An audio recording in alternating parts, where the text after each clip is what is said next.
Eu gostaria que você ficasse de pé, vamos orar. Eu tenho convicção de que Deus vai falar conosco através da vida da menina, amém? Amém, Pai, em nome de Jesus. Deus, eu quero colocar, Senhor, a vida da menina na tua presença. Deus, eu sei que o Senhor já falou o seu coração e que o Senhor falará conosco através da vida dela, Pai. Que teu Espírito Santo, Senhor, traga sensibilidade ao seu coração. Em nome de Jesus, coloque as palavras na sua boca. Que ela seja usada pelo Senhor, Deus, para que sejamos abençoados nessa noite. Em nome de Jesus, eu declaro a vida dela guardada, Pai, nessa hora. Os teus anjos, Deus, estejam aqui guardando, Pai, o seu coração, Deus, a sua vida, em nome de Jesus. Vem falar conosco, Pai, em nome de Jesus. Amém. Graça e paz, igreja. Boa noite. Bom, é um desafio, né? Muito grande para mim estar aqui. Quem me conhece um pouquinho mais de perto sabe que eu gosto muito de escrever. Eu me dou bem ali com as palavras para me expressarem através do papel. Eu gosto muito de estar em comunhão com os irmãos, né? Numa mesa, um cafezinho. E ali a gente compartilha as nossas experiências. Mas o fato de estar aqui, né? Aqui em cima, com o microfone na mão, na frente da igreja, é um desafio e também é uma responsabilidade muito grande. Então, assim, nesses dias o Senhor me ministrou ricamente na minha vida. E a minha oração nesses dias foi para que eu consiga transmitir para a igreja tudo aquilo que Ele já fez na minha vida. E eu acredito que Ele tem essa porção para a igreja hoje, para fazer também na vida de vocês, amém? Para começar, eu quero repreender todo o espírito de distorção da palavra de Deus, tá? Eu não sei como está o seu coração, eu não sei como foi o seu dia, mas eu já repreendo esse espírito e também o espírito de acusação. Porque a única vida que vai ser exposta aqui hoje é a minha. Tá certo? Meu marido já pega uma relaxada ali no ombro, tá? Então, assim, eu vou usar a minha vida, o meu testemunho, como exemplo para vocês, tá? Se houver alguma semelhança de alguma situação que vocês estejam passando, amém, é para cura, tá bom? Então vocês estejam com o coração aberto, porque eu acredito que hoje haverá um resgate de identidade aqui neste lugar, porque sem uma identidade restaurada no Senhor é impossível nós descobrirmos qual é o nosso propósito nele, tá bom? Então assim, o Senhor ele começa pelo começo. Então primeiramente Ele quer tratar com a gente pessoalmente, individualmente, para poder nos restaurar e depois tratar com a gente enquanto igreja, né, enquanto corpo, um coletivo. Quem está atento aí, quem participou dos cultos desse mês, foi uma bênção, né, uma palavra mais abençoada do que a outra. Então, eu e meu marido, a gente sempre comenta, né, que o Espírito Santo ele começa a falar desde o momento que você pisa o pé naquela porta. Então, se você abrir seu coração, você não estiver distraído com os problemas, com as coisas da vida aí fora, Ele vai falar com você. E as palavras, embora, né, o pastor falou, vamos falar sobre serviço esse mês, e também é o mês das mulheres, né, vamos estar comemorando. Mas embora a gente não combine as palavras, se vocês prestarem atenção, elas têm uma conexão muito grande. Então, assim, cada palavra foi ministrada aqui, eu fui muito ministrada e Deus foi falando e confirmando aquilo que Ele queria, né, trazer para a igreja. Então, o tema da palavra de hoje é volte à essência. Amém? Eu gostaria que vocês abrissem lá em Gênesis. Como eu disse, né? Deus, para nos restaurar, Ele começa do começo. Gênesis 2, do 15 ao 24.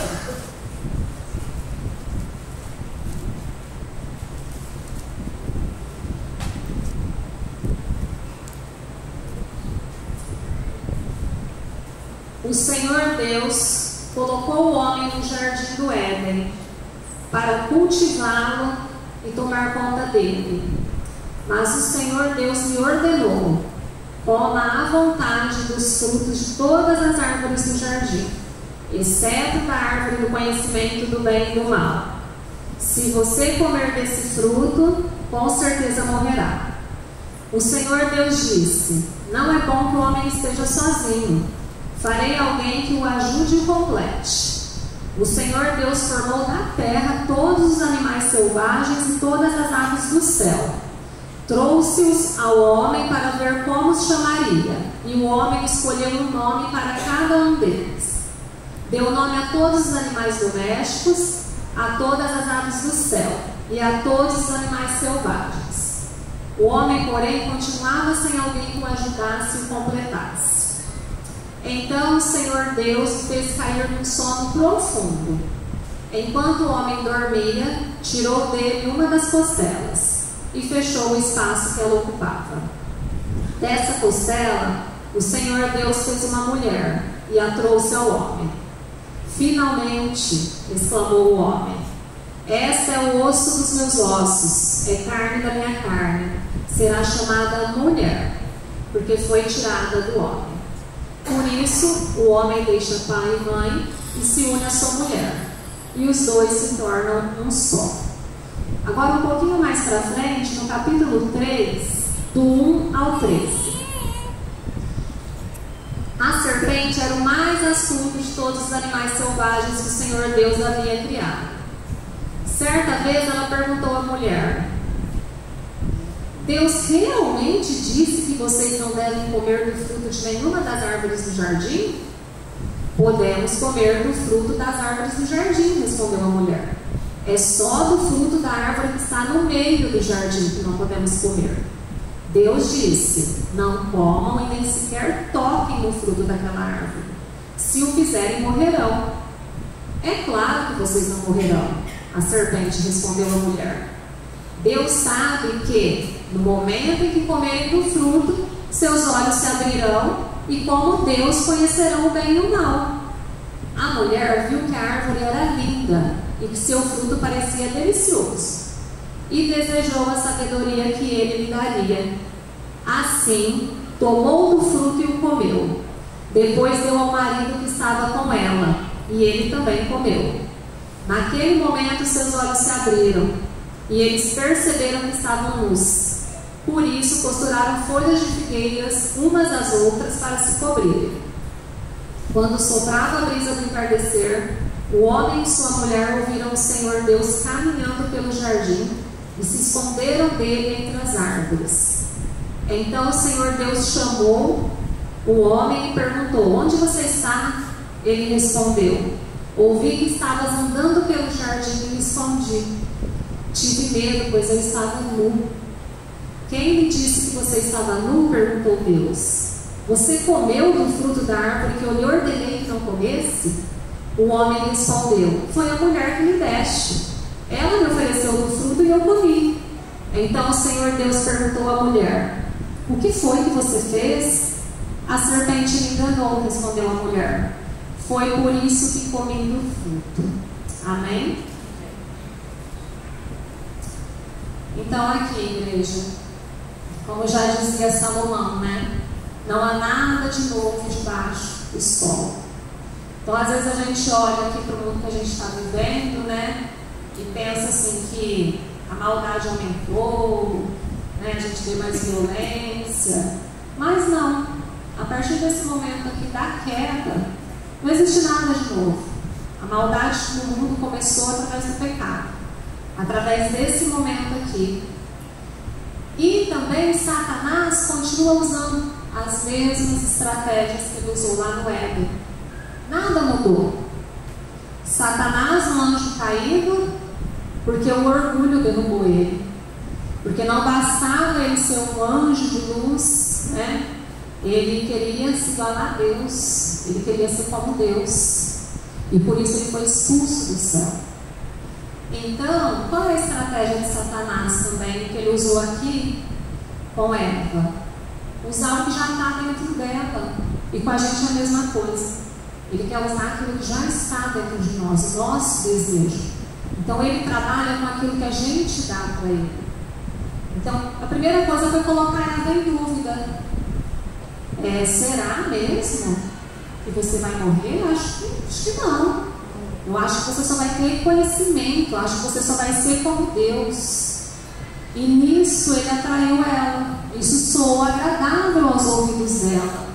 Então não era suficiente ser uma filha. Ela queria ser como Deus também. E por isso ela caiu na conversa de Satanás. Então, se você for ver, a inversão de papéis já começa lá no Éden. E é sobre isso que eu quero falar um pouquinho essa noite. Porque se você voltar lá no 2, antes de criar Eva, Deus dá a orientação para Adão: olha, da árvore do conhecimento do bem e do mal você não poderá comer, porque no dia que você comer você morrerá. E nisso Deus nem tinha formado Eva ainda. Então provavelmente o Adão passou essa orientação para Eva depois, né?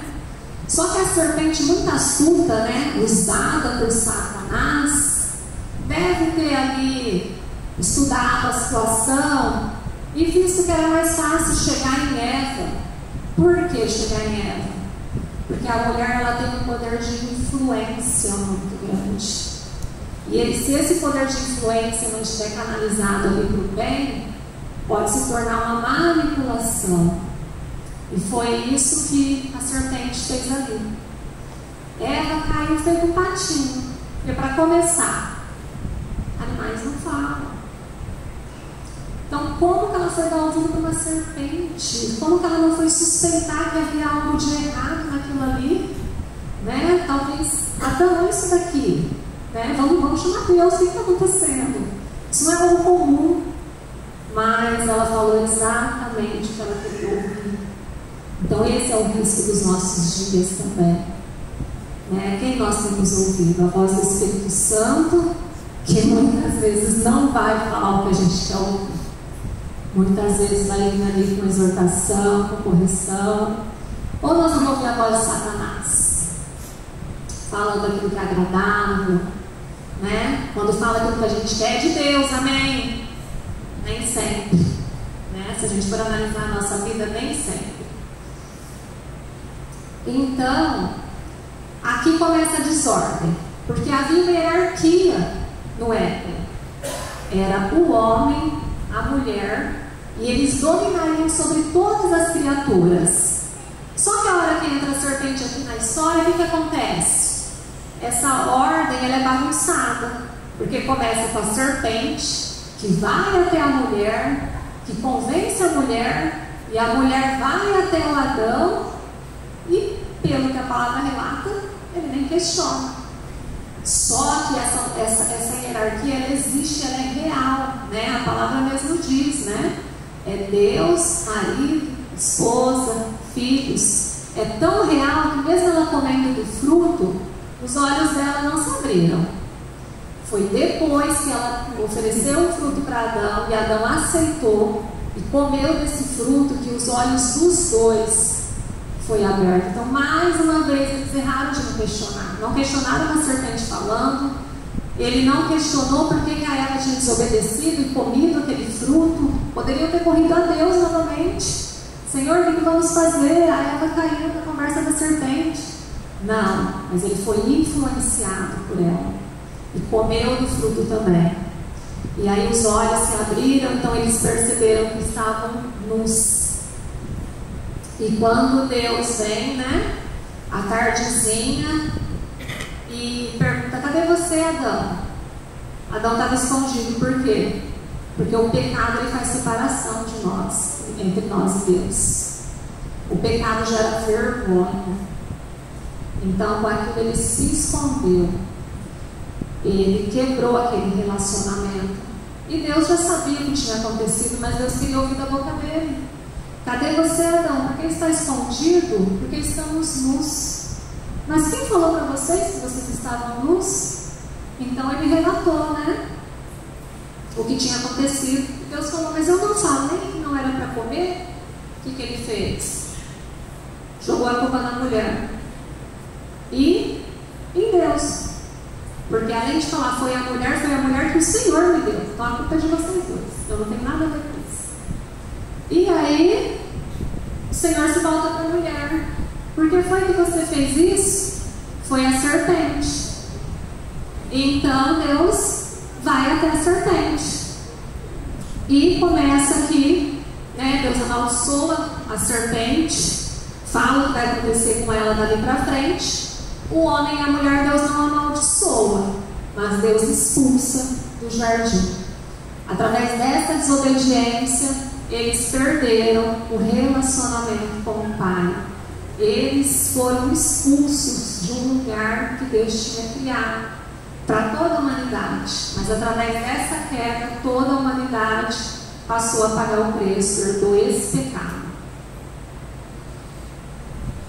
Eu vou abrir aqui, mas não precisa de vocês abrirem não. É um versículo em Provérbios. Provérbios 16, 18. Diz assim: o orgulho precede a destruição, a arrogância precede a queda. Eu, assim, pessoalmente, eu não gosto muito dessa questão, assim, quando as pessoas dizem: o diabo está furioso. O diabo está furioso na sua vida. Eu não gosto. Porque o diabo, ele não age sozinho. Como eu disse, como aconteceu com Adão e Eva, ele vai agir a partir daquilo que você entregar nas mãos dele. A partir da legalidade que você abrir, da porta que você abrir para ele agir. Aí, irmãos, se a porta estiver aberta, ele vai fazer uma bagunça mesmo. Porque ele não presta. A gente sabe disso. Ele não presta. Mas ele é um perdedor. E ele também sabe disso. Então, o que ele puder fazer para carregar o maior número de pessoas com ele, isso ele vai fazer. Ele vai perder uma oportunidade. Só que lá em Tiago 4, 7, porque na palavra tem tudo o que nós precisamos, né? Toda direção, toda orientação para uma vida reta. Lá em Tiago 4, 7 diz assim, ó: portanto, submetam-se a Deus, resistam ao diabo e ele fugirá de vocês. Aproximem-se de Deus e ele se aproximará de vocês. Lavem as mãos, pecadores, purifiquem o coração, vocês que têm a mente dividida. Que haja lágrimas de lamentação e profundo pesar. Que haja choro em vez de riso, tristeza em vez de alegria. Humilhem-se diante do Senhor e Ele os exaltará. E Deus é tão maravilhoso que às vezes a gente pensa assim, né? Um ateu, talvez, ou a gente numa fraqueza. Deus é mau, por que Ele expulsou eles do paraíso? Por uma desobediência. Porque a Bíblia relata que além daquela árvore do conhecimento do bem e do mal, havia a árvore da vida. O que aconteceria se eles, tendo pecado, tendo comido do fruto do conhecimento do bem e do mal, tivessem comido também do fruto da árvore da vida? Eles se tornariam eternos pecadores. Eles viveriam, se a gente pode dizer assim, uma morte eterna. Então Deus, na sua bondade, Ele ainda se preocupou com isso. Eles foram expulsos porque Deus estava preservando eles, Deus estava protegendo eles. E ainda assim, Deus já tinha um plano, o plano perfeito, né? O primeiro Adão falhou, mas Deus tinha o segundo Adão para nos enviar. E Ele dá a receita aqui para a gente. A gente não tem que ficar brigando com Satanás, como se a gente estivesse no ringue, para ver quem está vencendo. Não. Deus não fala para a gente fazer isso. Deus fala o quê? Submeta-se a Deus. Coloca Deus acima de tudo na sua vida. Busca Deus de todo o seu coração. Resiste ao diabo. Não é para você ficar batendo boca com o capeta. É resistir. Como que você vai conseguir resistir? Não pecando, não abrindo brecha para ele. E como que você vai conseguir fazendo isso? Estando aos pés da cruz. Estando aos pés de Jesus, não há outro caminho. E ele, fugirá de vocês. As trevas não podem encontrar luz. As trevas só existem onde há ausência de luz. É ali que as trevas habitam. E o que Deus quer de nós? A palavra fala assim que Deus rejeita o orgulhoso, mas Ele se compadece do humilde. Aqui Ele fala que haja lágrimas, que haja choro, que haja tristeza. Humilhem-se diante de Deus.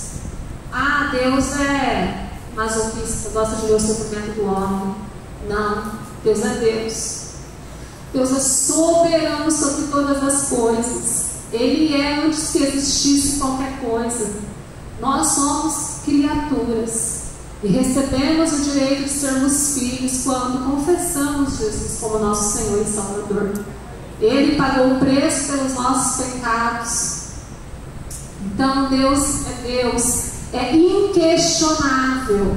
Até mesmo quando a gente questiona a maldade do mundo, gente, Deus é Deus. Quando eu questiono por que há fome, por que há violência, por que há peste, eu estou me colocando como se eu fosse melhor que Deus. Eu faria melhor do que Ele. Eu governaria isso tudo melhor do que Ele. Então a gente tem que tomar muito cuidado com o que a gente fala. Vamos nos colocar nos nossos lugares, vamos nos prostrar, vamos nos arrepender, vamos voltar à essência, no resgate da identidade, parar com essa distorção de papéis que a sociedade tem colocado no nosso meio, dentro das nossas casas, dentro das nossas famílias. Começou lá no Éden, essa distorção de papel.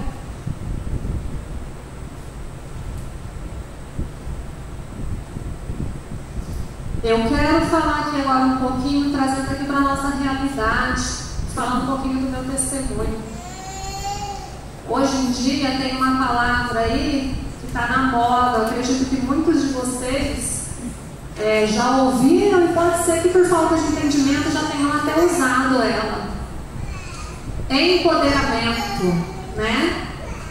É uma palavra nova, na realidade é uma palavra inventada, é uma palavra que não existe, mas hoje em dia está na boca aí de muita gente, né? De muitas mulheres.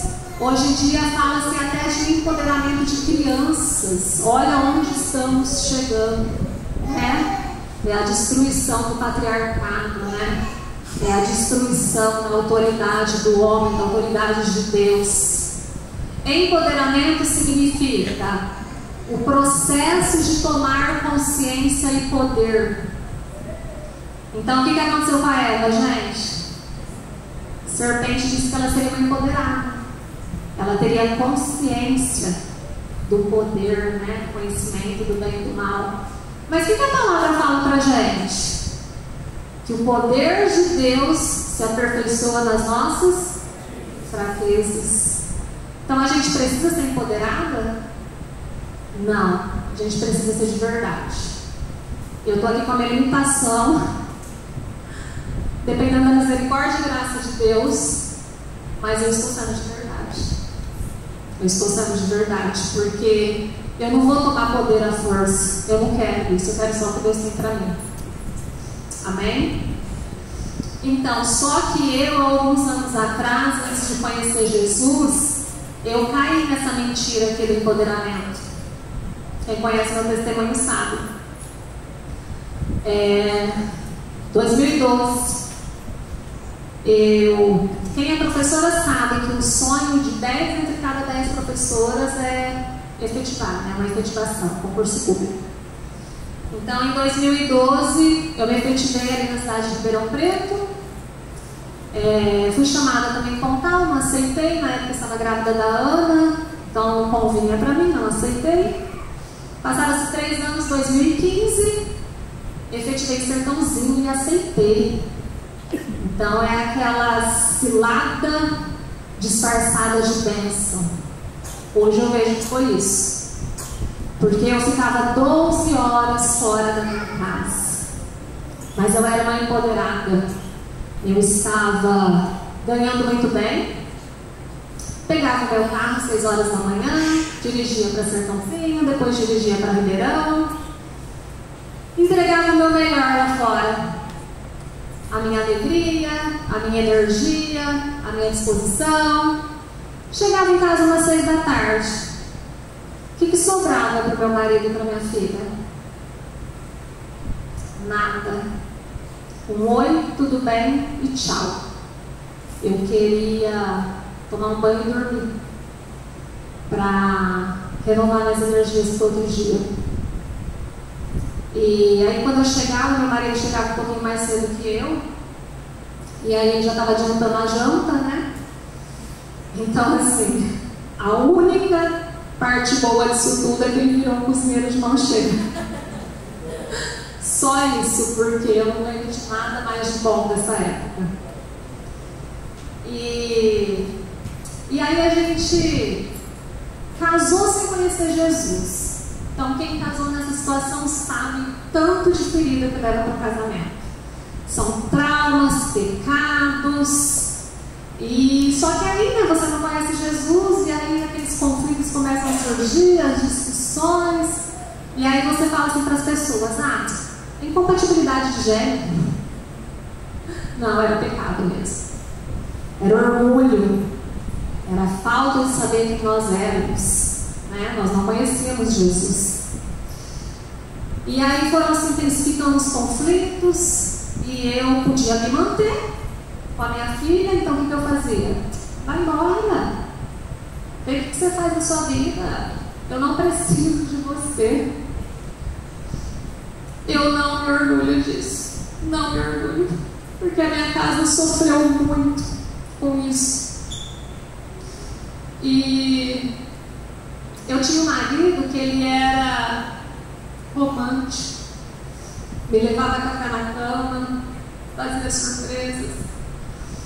E dia após dia, semana após semana, eu fui matando esse homem.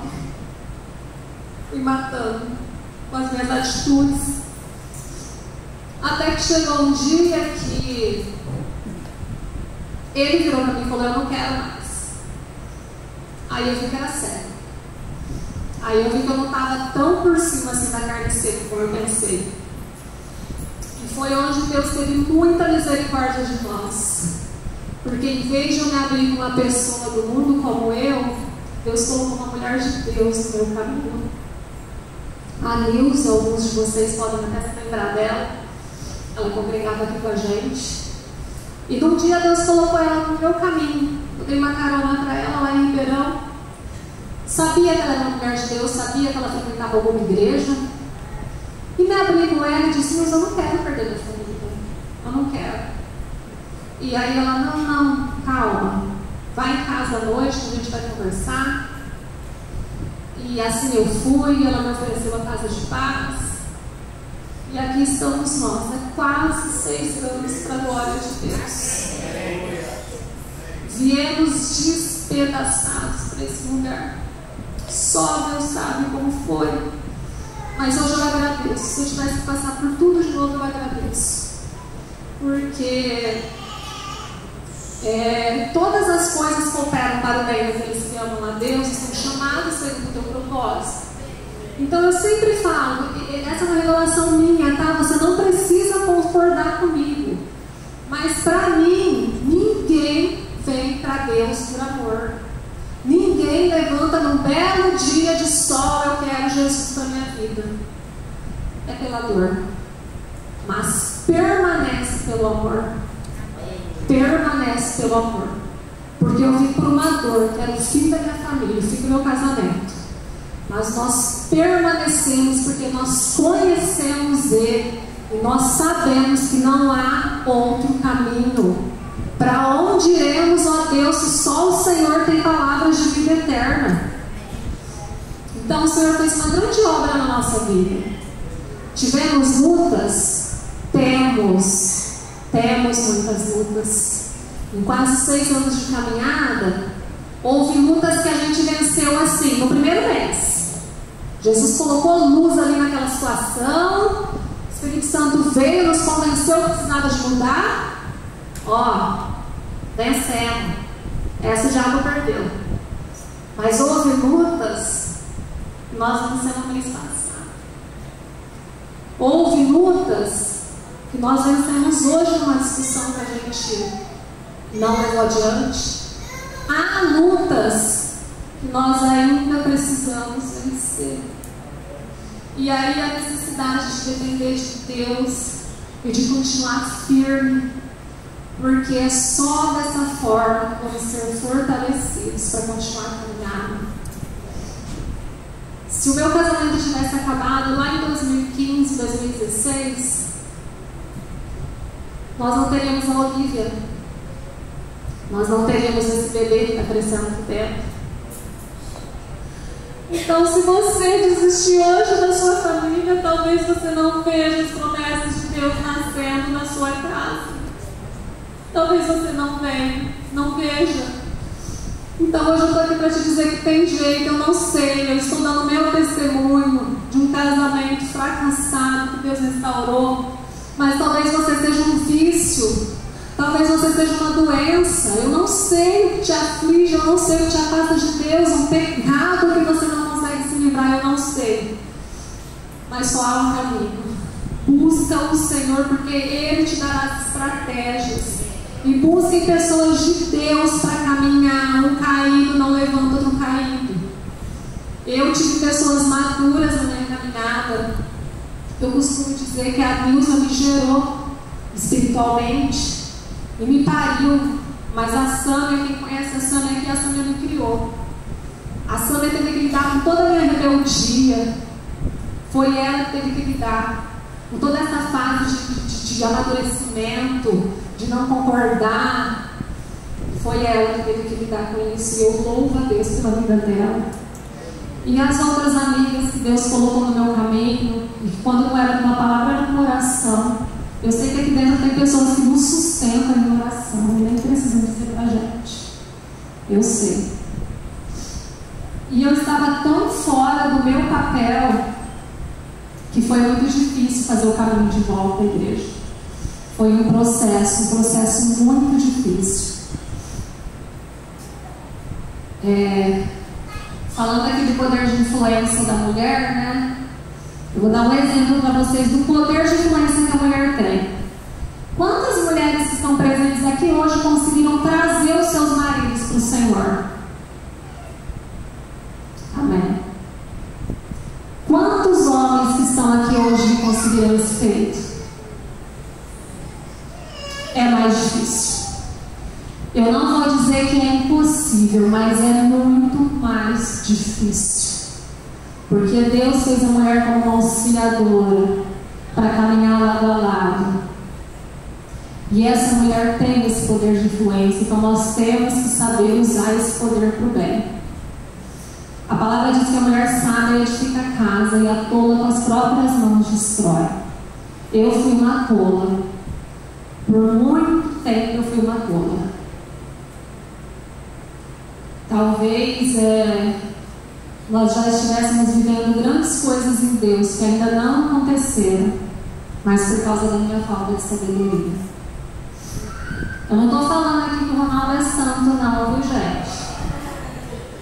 É que eu disse que hoje que a única pessoa que vai ser exposta aqui sou eu. Na oportunidade dele, ele fala a parcela de responsabilidade que ele teve nisso tudo. Tá? Porque são sempre os dois.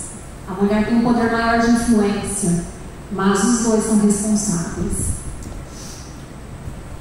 E por que Satanás, desde aqui do Éden, desde aqui dele pegar a Eva ali para ficar tentando convencer ela, né, de pecar contra Deus, que ódio que é esse que Satanás tem da mulher, né? Vocês já pararam para pensar que a mulher ela tem um útero? O útero é o meio pelo qual o Senhor traz os filhos dele aqui na terra. Seja um útero natural, seja um útero espiritual. Então esse é o motivo para que Satanás luta desde o Éden, para que a mulher saia do seu papel, para que haja uma distorção de papéis, para que a mulher passe por cima da autoridade do seu marido, quando solteira, passe por cima da autoridade do seu pai. Então esse é o desejo de Satanás. Ele quer gerar um desequilíbrio dentro, né? Porque aí o que acontece? Se ele gera desequilíbrio no casamento, daqui a pouco isso, famílias destruídas, ele vai conseguir afetar a igreja não indo muito bem, ele vai conseguir afetar a sociedade. Então a luta dele é sempre dentro. Por isso as famílias são tão atacadas hoje em dia. E além da mulher ter um útero, ela tem um poder criativo, né? A mulher é muito distinta do homem. Ela tem características distintas. Então, uma mulher sábia, ela consegue criar um lar agradável, um lugar para o qual o marido deseja voltar todos os dias. Uma vez eu ouvi o Douglas Gonçalves falando assim, né? Que é algo tão incrível, né? O que Deus fez e faz através da mulher, que o homem entrega um espermatozoide para ela, passa 9 meses e ela entrega um ser de 3 ou 4 quilos na mão dele. E assim, eu cresci vendo isso na minha casa. Dia de sábado, quando eu era solteira, minha casa, que eu falo, a casa dos meus pais. Isso é profético, porque eu sou casada há 10 anos, mas a casa dos meus pais é minha casa. E essa casa aqui do pai é sua casa. Não importa se você está afastado, não importa, continua sendo a sua casa. E aí a gente pegava na faxina no sábado e não dava tempo de fazer comida, né? O que nós vamos almoçar, mãe? O que tem na geladeira? Pega lá um restinho de arroz, feijão, uma farofinha, faz aquele virado, acho que todo mundo conhece. Frita um ovo, frita uma calabresa. Esse é o poder criativo da mulher. E hoje eu me vejo fazendo isso com as minhas filhas em casa. Vou dar um outro exemplo aqui. Josi, dá licença. A Josi conta um testemunho da mãe dela que me marcou demais. Ela fala assim que uma época de muita dificuldade na casa dela, eles comiam salsicha. E todos os primos dela queriam comer na casa dela. Porque a mãe dela falava assim: olha só que delícia, seus primos não comem salsicha em casa. E a gente tem salsicha. E criança ama salsicha. Esse é o poder de uma mulher sábia, uma mulher que não murmura. Uma mulher que se levanta, uma mulher que tem fé, com coragem, que vai à luta. Esse é o poder criativo. Mas ela vai à luta dentro do papel dela, não querendo ocupar o lugar do homem. Porque quando você sai do seu papel, o seu casamento está em risco. Não sei se muitos de vocês devem conhecer um livro que se chama A Linguagem do Amor. E esse livro fala que nós temos formas de demonstrar amor e formas que os outros fazem com a gente que a gente se sente amado. Então são 5 linguagens: atos de serviço, toque físico, presentes, palavras de afirmação e tempo de qualidade. Lá em casa, por exemplo, eu sou atos de serviço. Lava a louça para mim que eu vou saber que ele me dá. Você vai falar. Ele é toque físico. E eu preciso melhorar, porque eu não sou tão carinhosa assim. A Ana, ela é palavras de afirmação. Ela coloca uma roupinha: mamãe, tô bonita, mamãe, você gostou do meu cabelo? Então ela precisa disso. A Olivia é um furacão, mas eu ainda não descobri qual é a linguagem de amor dela. Mas se você for mais além, essas, né, são algumas linguagens aí que você consegue melhorar os seus relacionamentos, né? Só que existe uma linguagem principal do homem: respeito e honra. E da mulher: provisão e amor. Essa tem que ter, essa não pode faltar. E o Senhor também tem uma linguagem de amor, obediência. A Josi citou aqui, no dia que ela ministrou. Jesus fala assim: aquele que me ama é aquele que me obedece. Tem aquela parábola, né, que fala também que o pai deu ordem para 2 filhos. E um filho falou assim: já vou, pai, vou fazer, realmente eu vou fazer.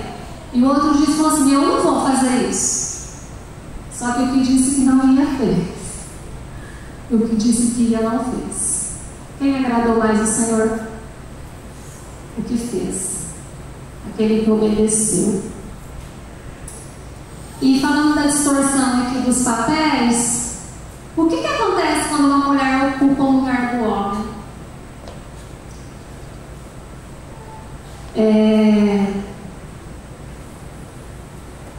Muitas vezes, quando ela ocupa esse lugar do homem, ela vai deixar de fazer o que ela foi chamada para fazer.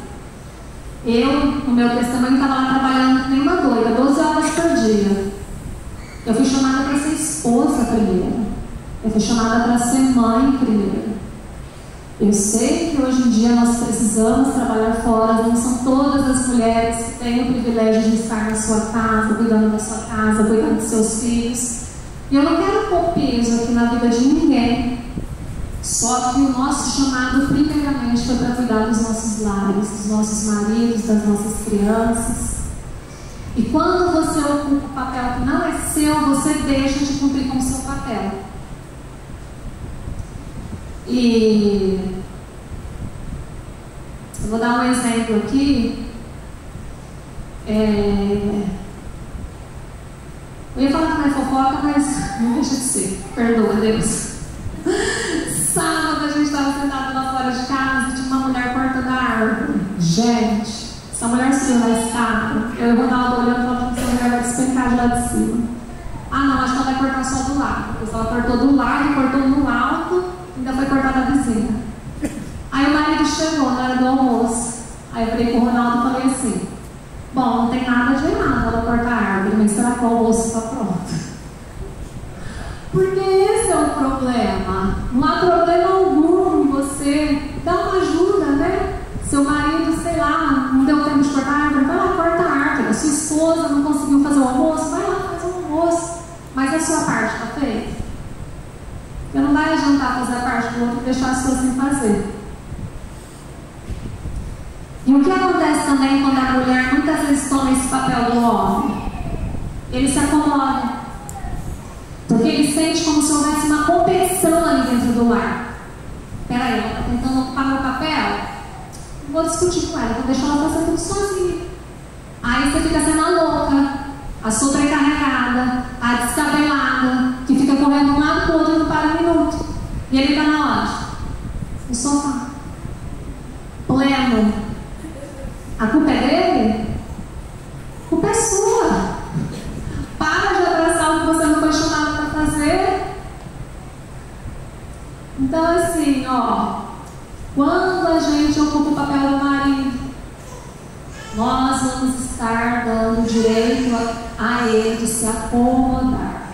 É como se Satanás viesse, um dia eu ouvi um pastor falando isso, e passasse uma corda em volta dele no sofá. Porque você ocupou um lugar que não era seu. Então ele vai ficar descansando e você vai se desgastar. No quesito estético, a mulher está cada vez mais feminina, né? São tantos procedimentos disponíveis hoje em dia, né? E coloca cabelo, coloca cílio, coloca peito, coloca o que quiser. Divide lá não sei quantas vezes. E a mulher está cada vez mais bonita, mais bem cuidada. Só que no comportamento ela está cada vez mais masculina. Cada vez mais ocupando ali o lugar do homem. Porque eu não preciso de você. Porque você não faz nada direito. Falta só vestir a cueca dele, né, gente? Que homem que vai ter atração por uma mulher dessa? Não tem como. Ele se sente como se houvesse uma competição dentro de casa. E a palavra diz que um reino dividido não subsiste. Então, marido e mulher não foi feito para viver brigando, para viver em guerra, para viver em competição. Eles foram feitos para andar lado a lado, se ajudarem e cada um no seu papel. Tem uma frase de um psicólogo canadense, ele se chama Jordan B. Peterson. E ele diz assim: as mulheres não foram criadas para fazer tudo que os homens podem fazer. As mulheres foram criadas para fazer tudo que os homens não podem fazer. Entenderam? Por que a gente quer fazer o que eles fazem? O que eles deveriam fazer? É fazer a frente, ocupar o lugar. Se uma mulher quiser carregar um saco de cimento, gente, ela vai para a academia, ela vai treinar força e ela vai conseguir carregar um saco de cimento. Mas não é algo natural, não é algo que ela foi criada para ser, a força não está nela, ela vai ter que correr atrás dessa força. É antinatural, é antibíblico. E alguns sinais de que você, mulher, está fora do seu papel. Se sente cansada, sobrecarregada, ansiosa, nervosa, ninguém pode nem olhar para você. Já fui tudo isso aqui, viu, gente? Depressiva, já precisei tomar remédio de ansiedade, o Senhor me libertou. Dificuldade para dormir. Eu dormia pensando nas contas. Quer dizer, não dormia, né? Até nada. Deitava lá e só vinha conta na minha cabeça, fora do meu papel. Fora do meu papel. Meu marido bem tranquilo, só fazendo mais conta. Aí eu tomava conta, então tá tudo certo, deve estar tudo certo. E eu perdendo sono, perdendo cabelo, perdendo saúde. E quando a gente sai do nosso papel dessa forma, a gente deixa de exercer influência para exercer controle. Porque aí eu queria controlar tudo, a casa inteira, as contas, o dinheiro, tudo eu queria controlar. Tudo, os horários, tudo. Isso é pecado.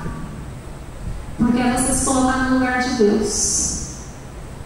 Novamente uma troca de papéis, um abismo puxa o outro. Quando você quer controlar tudo na sua vida, você não está se colocando só no lugar do seu marido, você está se colocando no lugar de Deus, no lugar do Senhor. Isso é pecado, isso é orgulho. A princesa, ela precisa de um príncipe, né? De um herói para ser salva. A guerreira não precisa. Ai, às vezes, assim, de forma equivocada, nós dizemos, né? Nossa, nós mulheres somos guerreiras. Não, gente, volta a ser princesa. Não precisa lutar com o dragão, não. Não precisa, volta para o seu lugar de princesa, filha de Deus. Haja visto no cinema, né? Tudo quanto é filme que sai hoje em dia, os homens são uns banana. É tudo tão depreciativo. Você vê homens sem atitudes, homens covardes. E a mulher vai e faz, e acontece, e mata todo mundo. E o homem fica lá assim, olhando. Não deixa de ser uma influência para a nossa casa, para a nossa vida, sabe? E eu fico pensando muito nisso na criação das nossas filhas também. É importante criar as nossas filhas para estudar, para ter uma profissão? Sim. É lícito, não é pecado, não, é justo. Mas na mesma medida você está ensinando essa menina que o papel dela é ser esposa, é ser mãe, é ser feminina, é ser mulher, é ser delicada, é cuidar bem de um lar, é fazer bem uma comida, é cuidar bem dos seus filhos. Então, na mesma medida que a gente influencia elas a estudarem, sim, a terem uma profissão, mas o ideal seria que cada mulher pudesse escolher se quer exercer ou não. Eu, contando meu testemunho, voltando lá um pouquinho atrás, logo que a gente veio para Deus, Deus me pediu para eu deixar um emprego, e eu deixei. Eu fui obediente, eu deixei. No começo doeu um pouco, mas hoje parece que nunca existiu aquele tempo em que eu trabalhava tanto, assim, não sinto saudades. E hoje eu oro todos os dias para que meu marido tenha o emprego de que ele consiga manter a casa, em nome de Jesus. Porque o dia que isso aconteceu, eu largo o outro, gente. Eu preciso cuidar daquilo que é eterno, daquilo que tem peso eterno. Nós temos mais ou menos 18 anos de dedicação da nossa vida para criar um filho. Então são 18 anos para você ganhar o coração dele ou perder. Então o que vale mais a pena? A gente precisa de colocar aí numa balança. Pode acontecer também da mulher ter sido empurrada por um papel de cabeça do lar, por omissão do homem? Pode acontecer. Uma mãe também não vai ver seus filhos passando fome e não vai correr atrás de algo, né? Mas é raridade. É muito difícil isso acontecer. A maioria das vezes é a mulher que toma o lugar do homem mesmo. Lá em Efésios 5, do 22 ao 26, fala assim: esposas, sujeite-se cada um a seu marido, como ao Senhor, pois o marido é o cabeça da esposa, como Cristo é o cabeça da igreja. Ele é o salvador de seu corpo, a igreja. Assim como a igreja se sujeita a Cristo, também vocês, esposas, devem se sujeitar em tudo a seu marido. Maridos, amem cada um a sua esposa, como Cristo amou a igreja. Ele entregou a vida por ela, a fim de torná-la santa, purificando-a ao lavá-la com água por meio da palavra. Quando eu vim aqui para a igreja, eu acho que toda mulher tem um pouquinho de dificuldade com essa palavra submissão. Mas talvez seja porque a gente desconheça o verdadeiro sentido dela. E hoje eu vejo que submissão é proteção. Hoje eu não perco o sono por causa de dívida. Não sei o que vai lá fazer esse mês. Peraí, eu sou melhor. Não perco mais, igreja. Não perco mais o sono por conta de dívida. Então, submissão é proteção, lugar de proteção. Deus sabe o que a gente foi criado para aguentar. Não queira pegar uma carga que não é sua. Amém? Lá em Mateus 12, deixa eu só falar mais uma coisa sobre esse versículo. Eu achava muito difícil ser submissa, porque eu não entendi o que era. A hora que eu entendi o que era, eu falei assim: vixe, tá mais difícil para você, hein, amor? Ame cada um a sua esposa como Cristo amou a igreja e se entregou por ela. Qual que é mais difícil, gente? Se submeteu ou dar a vida pelo outro. Então o papel deles é mais difícil que o nosso. Então não custa se submeter em amor. Mateus 12, 25. Jesus conhecia os pensamentos deles e respondeu. Eu já até comentei sobre esse versículo. Todo reino dividido internamente está condenado à ruína. Uma cidade ou família dividida contra si mesma se desintegrará, né? Então o reino dividido ele não subsiste. Nós precisamos andar em união, em unidade com o Senhor e com o nosso cônjuge. Então vamos lá, ó. O que perdemos com a queda? Perdemos o nosso lar, perdemos a presença e o relacionamento com o nosso Pai, e ainda assim nós experimentamos vislumbres da bondade de Deus. Deus não precisava de ter deixado um mundo tão belo para nós, e Ele deixou. Ele deixou o pôr do sol, Ele deixou o mar, Ele deixou as criaturas, Ele deixou o riso da criança, Ele deixou o sorvete de Nutella.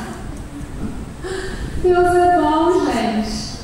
Em todo tempo Ele é bom. Nós não merecíamos nada de bom, mas em cada dia, se você parar para perceber, todos os dias nós vemos milagres, todos os dias nós desfrutamos da graça de Deus, todos os dias. Não precisa de acontecer coisas grandes. Ele é bom, em todo tempo Ele é bom. Para onde precisamos voltar? para o início, para a posição de filhos, devolvendo a Deus a posição de Pai e Senhor das nossas vidas. Mas como isso é possível? Lá em Romanos 5,15,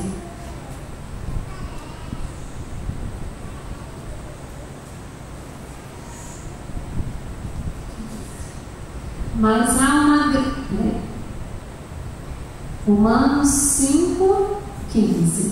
Mas há uma grande diferença entre o pecado de Adão e a dádiva de Deus, pois o pecado de um único homem trouxe morte para muitos. Ainda maior, porém, é a graça de Deus e sua dádiva que veio sobre muitos, por meio de um único homem, Jesus Cristo. Então, como é possível voltar? Como é possível voltar ao início? Através do sacrifício de Jesus. Ele diz: eu sou o caminho, a verdade e a vida. Ninguém vai ao Pai se não for por mim. Não tem como pegar atalho, não existe outros caminhos, existe o caminho, e o caminho é Jesus Cristo. Lá em João 1,12,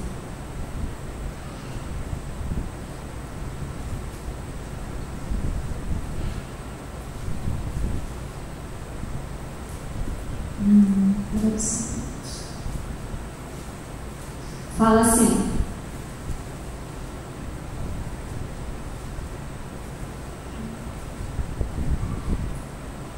mas a todos que creram nele e o aceitaram, ele deu o direito de se tornarem filhos de Deus.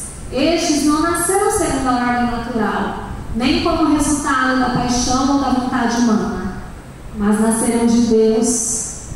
Então você não escolhe Deus, Deus te escolheu primeiro. Você não ama Deus, Deus te chamou primeiro. Até a fé que Ele dá para você não vem de você, vem dele. E através do sacrifício de Jesus, nós somos reconciliados com o Pai.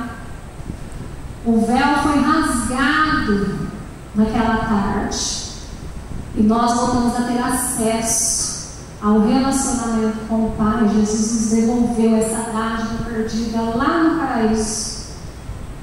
Então nós não habitamos mais no jardim, mas o jardim está dentro de nós. E da mesma forma o Senhor vem nos visitar. Temos desfrutado dessa dádiva? Temos desfrutado da presença? Ou temos nos escondido por vergonha, culpa, pecado, pressa talvez? A gente faz tanta coisa, né? Vai deixando no finalzinho do dia. Chega no finalzinho do dia, não dá também, fica para outro dia, né? A gente vai aos cultos, participa de congressos, assistimos pregações pelo YouTube, mas fugimos do relacionamento com o Pai. E a única coisa que pode nos transformar é o relacionamento com o Pai. É só diante dele que ele vai nos mostrar quem nós realmente somos. Vai doer, mas ele não vai só expor as nossas fraquezas, as nossas limitações. Ele vai nos ajudar a superar tudo isso. Ele vai nos lembrar do que ele nos criou para ser e para fazer. Mas não tem como descobrir isso se não entrarmos num processo de relacionamento e descoberta com Deus. O meu casamento ele só deu certo quando eu tirei os olhos do Ronaldo e coloquei os olhos em Deus. Porque era como se eu fizesse um Ronaldo em Deus na minha vida.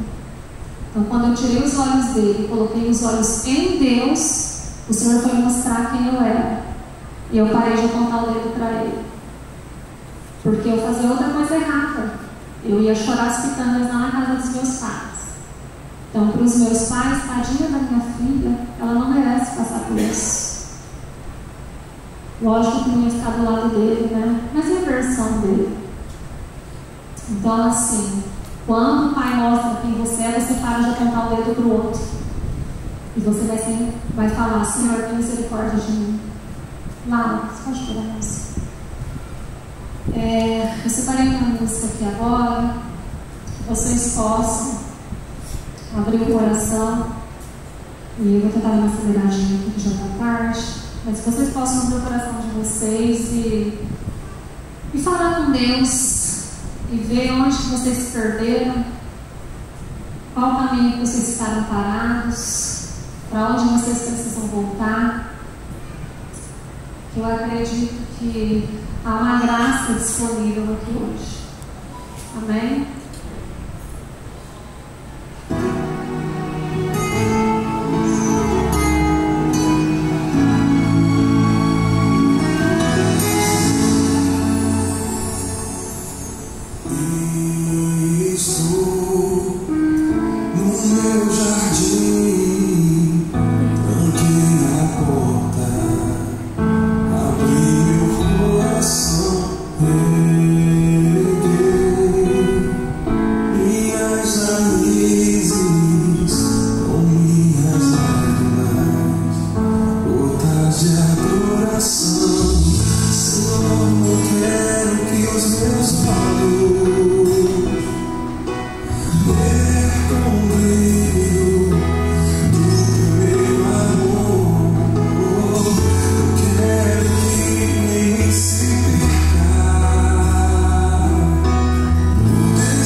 Precisamos voltar a essência, igreja. sem a consciência de pecado, não tem arrependimento. Sem arrependimento não tem transformação. E sem o Espírito Santo não tem nada.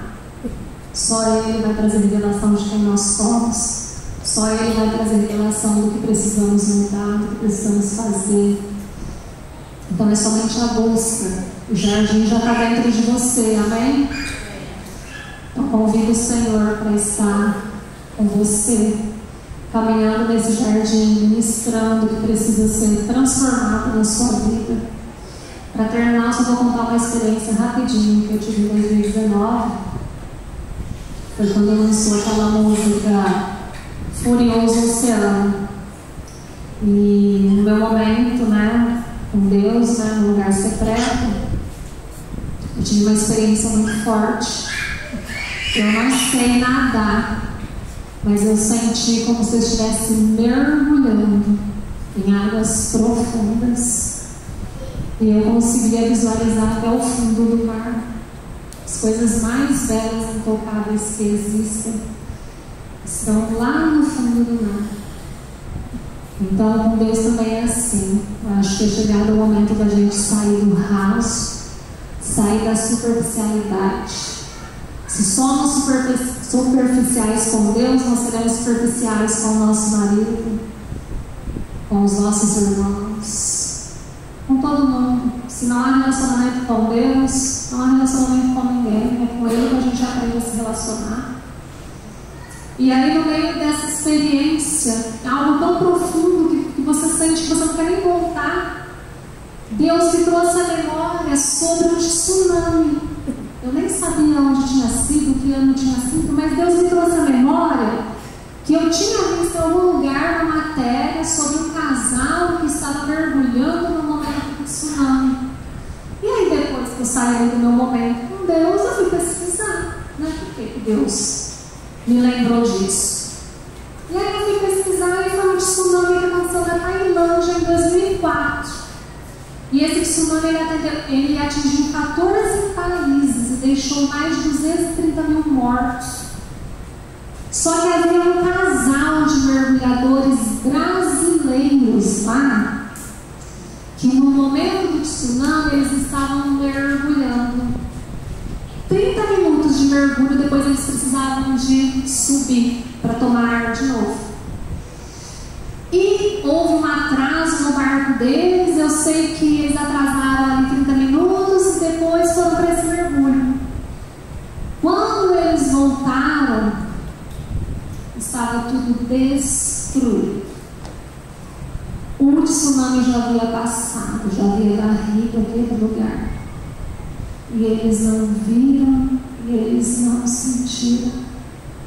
Então, nesse dia, Deus ministrou muito forte no meu coração. Foi ali antes da pandemia, e a pandemia eu comecei a entender muitas coisas.